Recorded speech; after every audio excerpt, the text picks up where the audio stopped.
Irmãos, a paz do Senhor. Hoje mais cedo eu fiz a leitura de Jeremias, os capítulos 6 até o 9, e gostaria de tecer pequeno comentário.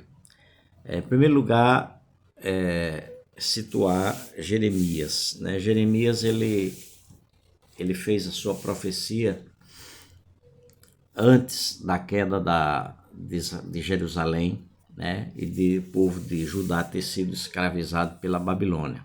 E passou um pouquinho depois, talvez um ano. A sua pregação durou 42 anos, a sua profecia. Ele passou 42 anos profetizando para Jerusalém, Judá especificamente. E ele se concentra nos males ou nos pecados de Judá, da forma como aquele povo vivia, em desobediência a Deus e, sobretudo, a sua palavra. E a preocupação do profeta em trazer aquilo que Deus estava revelando para ele, colocando para ele, é que houvesse, pelo menos por parte do povo, por parte de Judá, arrependimento. Pelo que nós percebemos, não houve. E necessariamente veio a disciplina da parte de Deus, em forma de exílio. Os líderes, as pessoas mais importantes de Israel, inclusive reis, foram levados cativos para a Babilônia. E deve lembrar um fato interessante que Daniel e seus amigos eram jovens, muito prósperos, e foram levados também nessa leva de escravos para a Babilônia. Mas aqui, concentrando-se nos capítulos 6, 7, 8 e 9 de Jeremias, tem algumas coisas que nos chamam a atenção. No capítulo 6 diz assim, no versículo 16: Assim diz o Senhor, ponde-vos à margem no caminho e vede. Perguntai pelas veredas antigas, qual é o bom caminho? Andai por ele e achareis descanso para a vossa alma. Mas eles dizem, não andaremos.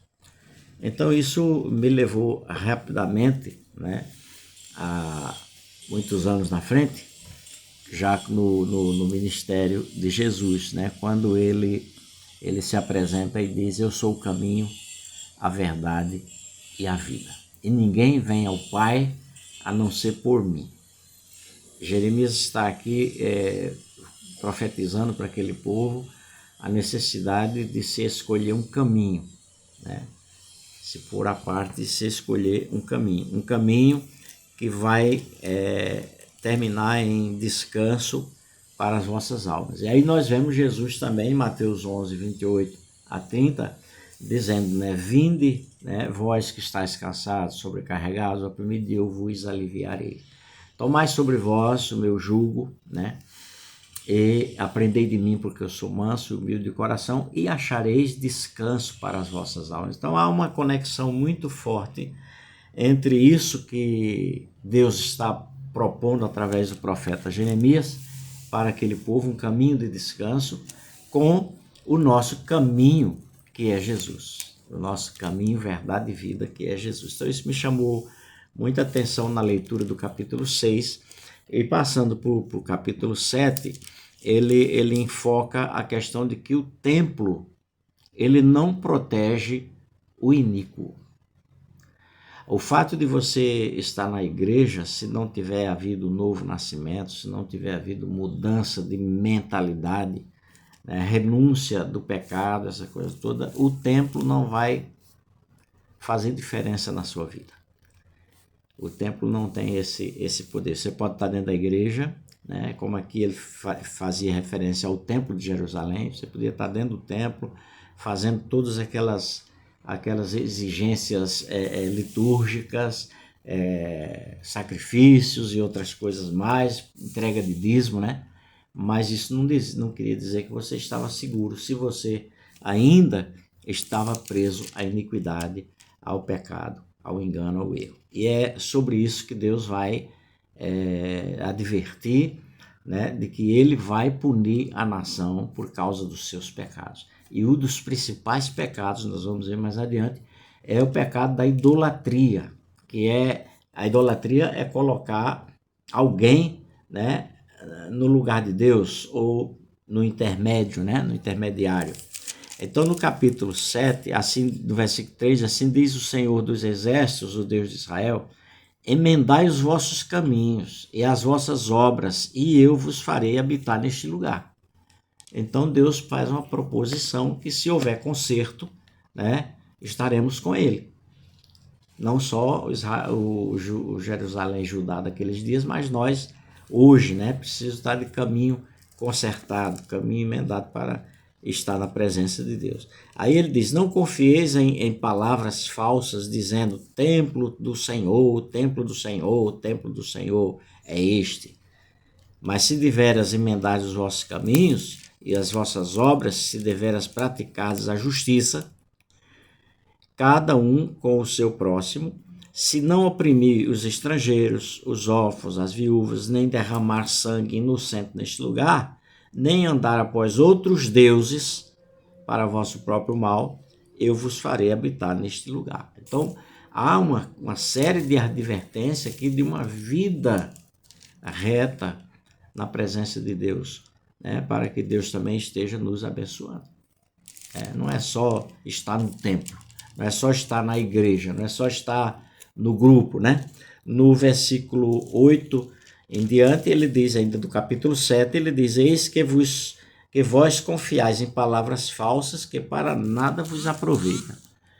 O que é isto? Furtais, matais, cometeis adultério, jurais falsamente, queimais incenso a Baal, a outros deuses, né? E andais após outros deuses que não conheceis. Então aqui ele está, inclusive, reclamando da idolatria, da prática da idolatria, que não é só, né, um santinho de gesso, uma coisinha que você tem na estante, não. A idolatria é algo, né, que se coloca, que se dá prioridade, não é? E nós conhecemos bem isso. No versículo 12, 14 e 15, Deus já fala do juízo. Qual é o juízo que ele tem, né, para essas práticas de pecado? E ele diz: ide agora ao meu lugar, que estava em Siló, onde no princípio fiz habitar o meu nome, e vede o que lhe fiz, por causa da maldade do meu povo de Israel. Versículo 14: farei também a esta casa, agora referindo-se ao templo, que se chama pelo meu nome, na qual confiais, e a este lugar que vos dei a vós outros e a vossos pais, como fiz a Siló. Então Deus está prometendo aqui que ele não só destruiu, né, o tabernáculo em Siló, na região de Efraim, por causa do pecado do povo, e lá, povo do norte, né? Como ele destruiria o templo de Jerusalém, por causa do pecado do povo e especialmente o pecado da idolatria. Se existe uma coisa que nós evangélicos somos às vezes criticados porque nós falamos muito da idolatria na igreja romana, na igreja católica, apostólica romana, né? De apostólica tem pouco, mas tem muito de romana. Então, quando nós criticamos, as pessoas vêm, né, para cima, mas nós criticamos com base na Escritura. A Escritura não dá abertura para a idolatria, e nem para a idolatria grotesca como essa de adorar imagens e ídolos, essas coisas todas, mas idolatrias muito mais profundas que já discutimos aqui na igreja sobre isso. No versículo 17, ainda do capítulo 7, ele diz, né? Não, ele primeiro no 16 ele pede para Isaías não interceder por aquele povo. Então, muitas vezes, nós estamos intercedendo por idólatras, quando eles batem o pé e querem continuar na idolatria. Veja o que Deus disse para ele, para Jeremias falar para o povo. Tu, pois, Jeremias, não intercedas por este povo, nem levante por eles um clamor ou oração, nem me importunes, porque eu não te ouvirei. Deus aí foi bravo com Jeremias e disse assim: acaso não vês tu o que andam fazendo nas cidades de Judá, nas ruas de Jerusalém?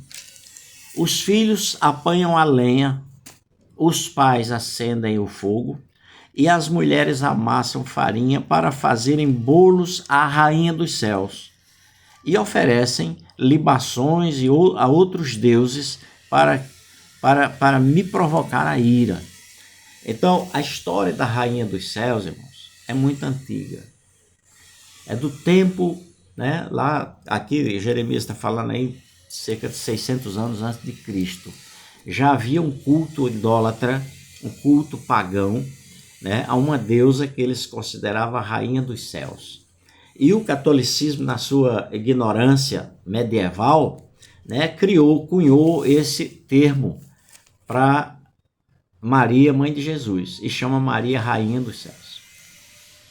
E entronizaram a Maria como a rainha dos céus.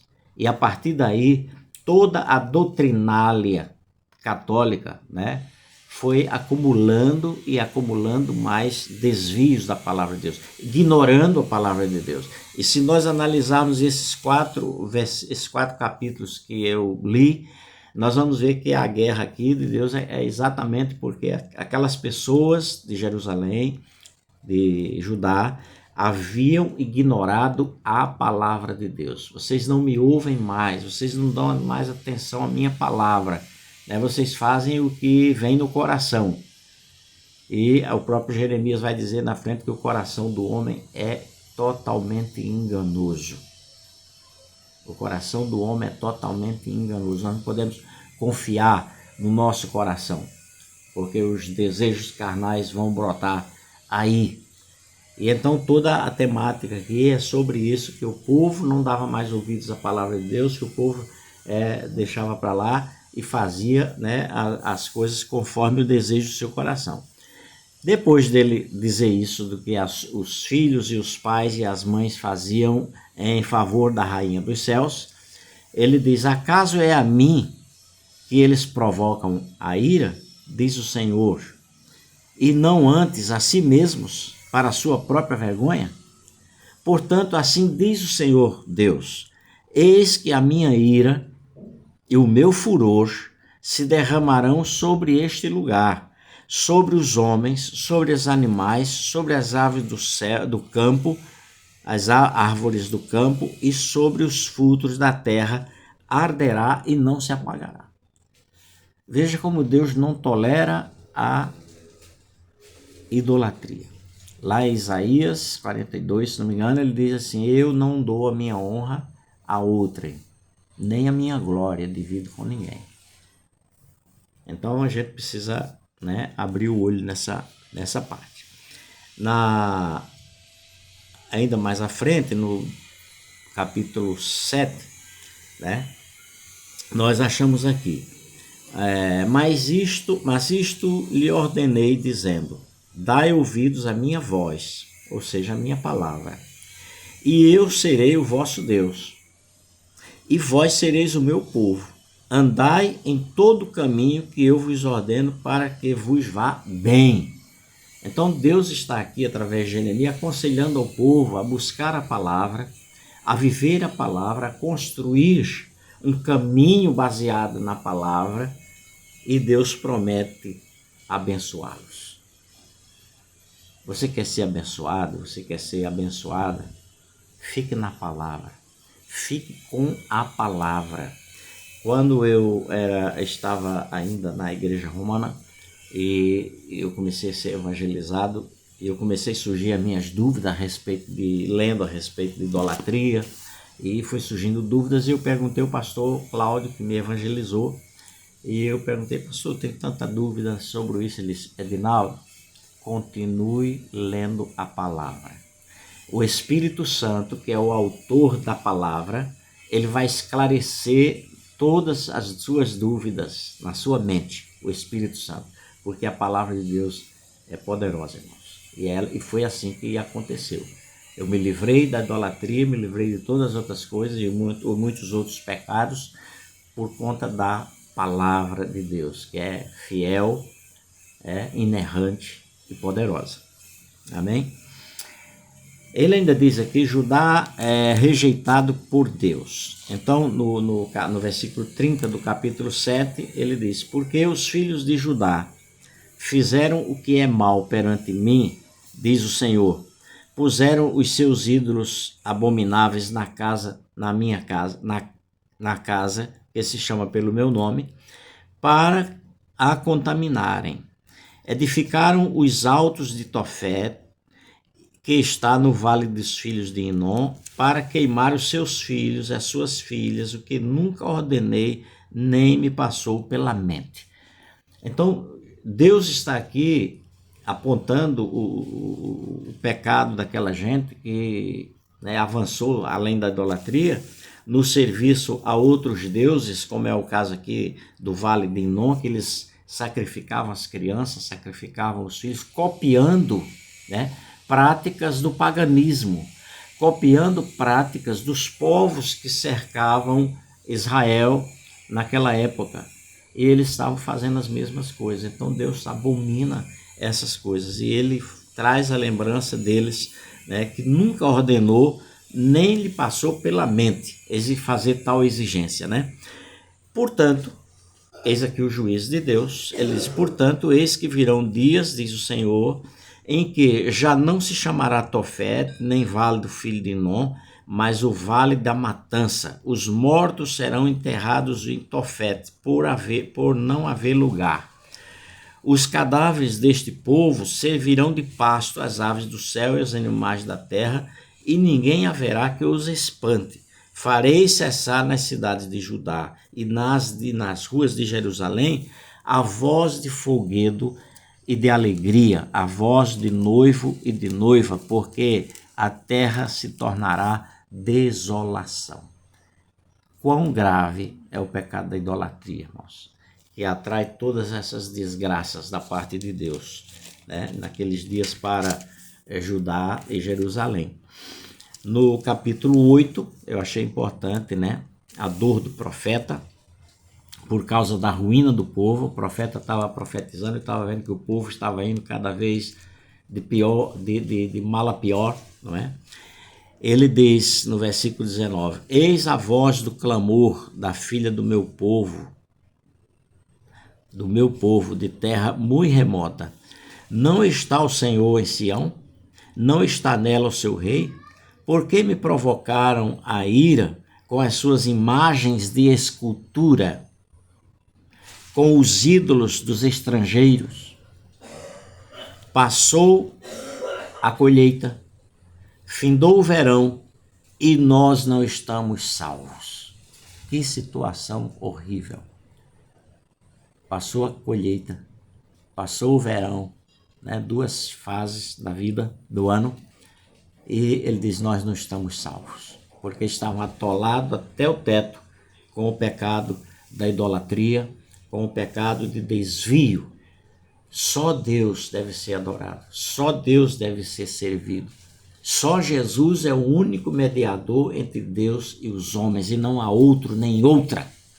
Só Jesus é o único mediador entre Deus e os homens. E se você colocar um outro mediador ou uma mediadora, você é idólatra. Você é idólatra. Você não está servindo a Deus com fidelidade, conforme as Escrituras Sagradas. Existe muito erro por aí. Existe muito engano por aí. Existe muita pessoa bancando de santinho, mas receberão a condenação de Deus por causa disso. Capítulo 9, nós achamos ainda aqui algumas coisas, quando respondeu o Senhor, por que deixei a minha lei, por que deixaram a minha lei, que eu pus perante eles, e não deram ouvidos ao que eu disse, e nem andaram nela. Antes andaram na dureza do seu coração, e seguiram os Baalins, como lhes ensinaram os seus pais. Portanto, assim diz o Senhor dos Exércitos, Deus de Israel, eis que alimentarei este povo com absinto, e lhe darei a beber água venenosa. Espalhar-lhes-ei entre as nações, que nem eles, nem seus pais conheceram, e enviaram e enviarei a espada após eles até que eu venha consumi-los. Olha que coisa terrível, né? Deus está dizendo que ele exige que o seu povo cumpra a palavra, viva pela palavra, né? Lhe obedeça, mas antes eles preferem andar na dureza do coração. Não, meu coração está sentindo assim, não porque o meu coração está pedindo isso, não porque o meu coração. E Jeremias diz que o coração do homem é enganoso. E aí Deus diz que vai fazer juízo e fez. Né? Depois do ano 70 depois de Cristo, no ano 70 depois de Cristo, né, a Roma marchou contra Jerusalém, destruíram os muros de Jerusalém, destruíram o povo, espalhou e o povo se espalhou pelo mundo inteiro. Esse povo só começou a voltar para Jerusalém, para Israel, depois de 1948, quando houve a criação do novo Estado de Israel. Mas eles passaram 2000 anos sem Estado, sem nação, sem terra, espalhados pelo mundo inteiro, nos diversos países. Deus cumpriu literalmente o que ele prometeu aqui no versículo 15 do capítulo 9 de Jeremias. E finalmente nós chegamos ao capítulo 10, né? Não, ainda no 9, conhecer a Deus constitui a glória do homem. Então a maior façanha, a maior glória do homem é conhecer a Deus na sua intimidade. Assim diz o Senhor: não se glorie o sábio na sua sabedoria, nem o forte na sua força, e nem o rico nas suas riquezas. Mas o que se gloriar, glorie-se nisto, em me conhecer e saber que eu sou o Senhor, e faço misericórdia, juízo e justiça na terra, porque destas coisas me agrado, diz o Senhor. Eis que vem dias, diz o Senhor, em que castigarei a todos os circuncidados juntamente com os incircuncisos, no Egito e a Judá e a Edom, e aos filhos de Amon e a Moabe, e a todos os que cortam o cabelo nas têmporas e habitam no deserto, porque todas as nações são incircuncisas, e toda a casa de Israel é incircuncisa de coração. Embora os filhos de Israel fossem todos circuncidados na carne do seu prepúcio, como estabelecia a lei de Moisés, todos os descendentes de Abraão deviam ser circuncidados, e eles o eram, mas não eram circuncidados no coração. E Jesus vai falar sobre isso, né? Da circuncisão do coração. Amém? Isso é ainda no capítulo 9. No capítulo 10 fala do contraste entre o Senhor, né, e os ídolos. Mas nós paramos no 9. Nós lemos 6, 7, 8 e 9. 4 capítulos. Eu encerro aqui esse pequeno comentário para abrir, né, a nossa reflexão. A palavra de Deus deve ser lida, crida e obedecida. E que Deus nos abençoe. Amém?